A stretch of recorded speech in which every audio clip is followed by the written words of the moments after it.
Hello, good morning. So for this video is maliligo lang naman ako. Ipapakita ko pala sa inyo yung maitim kong hita. Nagpadayaw pa si Inday sa iyahang ilok na perting itom.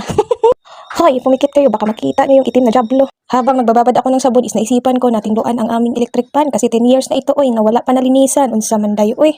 Nakita niyo naman siguro kung ano ka itom, parang hita ng mga marites sa amin oy. Joke lang na may pagkatuod. Dito talaga is habang nagkikiskis ako is naisipan ko talaga yung ini-imagine ko na lang na bibig ng marites yung kinikiskis ko para naman makaganti ako. Itong last ng taklob ng aming electric fan mga labs is naayawan talaga ako kasi lahat ng mga sabot ng aming aso is dyan talaga nagbalay. Hindi ko na talaga natiis yung pudyot-pudyot ng sabot ng aming aso kaya ayan, yung ginamitan ko na lang ng brush. Ay, ano pala yung purpose ng brush na ito? Nandito lang naman sa CR kung hindi naman ginagalaw. Parang yung sa akin, ilang days nang hindi nagalaw.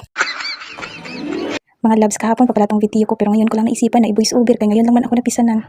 Dumalaw naman kasi yung kapisanan kahit gutom na ako. So ayun na nga, natapos ko na ding tinluan yung electric fan na 10 years nang hindi nalinisan o papatuyuin ko muna dyan. Basta kung hindi ka maka-intindi, amo na. Habang pinapatuyo ko yung electric fan, naligo na pa si Inday o. Fast forward, yung ilis na lang may ipakita ko sa inyo kanang akong daladala, naglos-los aroy mo. Baka mamangkot kayo kung anong deodorant yung ginagamit ko sa kilikili ko, hindi na kamo mamangkot, hindi nyo man na ma-afford, 10k man na. Katapos ko pala dyan maglagay ng deodorant sa kilikili ko, isinunod ko na tong half plus. Namanyos ko, uglada, kay mulupad mo ko karong gabi, ha. Pagkatapos ko pala magbihis, binalikan ko yung electric fan ko, sana all binalikan. Kasi paghahayaan ko lang na matuyo sa hangin, hindi talaga yan tutuyo, wala namang hangin dito, nasa ulo. Baka pag hinintay ko na matuyo siya, oy, busog ng mga lamok. Kung hindi nyo pala namalayan, umalis pala ako dyan, kumuha ako ng cotton pads kasi yung buho ng aming electric fan maraming tutuli. Yung naglilinis ka ng buho ng electric fan kasi maraming tutuli, pero yung naglilinis, hindi naman nagtutuli. Nagtutuli naman ako, isang beses sa isang taon. Hina-harvest ko siya kasi pag wala na kaming makain, yan yung kinakain ko. Uy, kadamak. Nagpadayaw pa si Inday. Pinanasan ko na lang lahat ng electric fan para mabilis matuyo.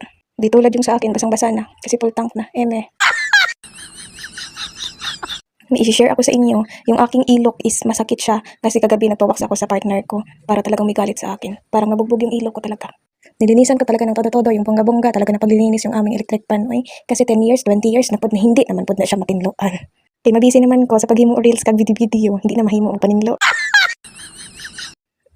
Nagpadayo naman si Inday, nagsaot-saot danay si Inday kay natapos naman yung ginagawa niya. Tama na yung chismis natin. Aalis na ako, iiwanan ko na kayo kasi hindi matatapos itong aking ginagawa kung masikil ang tag-chismis dire. Pati dito, nagupod talaga kayo. Tingnan nyo talaga yung ginagawa ko. Baka may makita kayo na hindi amo, ag-i-bash nyo ako. Ayan ayawan ako sang shoot diha. Kaya hindi man ako ang shooter. Tinitistingan talaga dito ng electric fan yung aking pasensya. Baka pag nainis ako, itapon talaga kita. Pag naihaboy talaga kita, masaya talaga yung mga lamok dito sa amin. Baka sa sobrang saya nila is magpaparty-party na sila dito sa kwarto namin. Baka wala na kaming matulugan. Puro lamok na lang yung matutulog sa coke namin. Ang sakit. Dito talaga ako banda nahirapan kasi kahit anong ikot-ikot ko talaga isinti.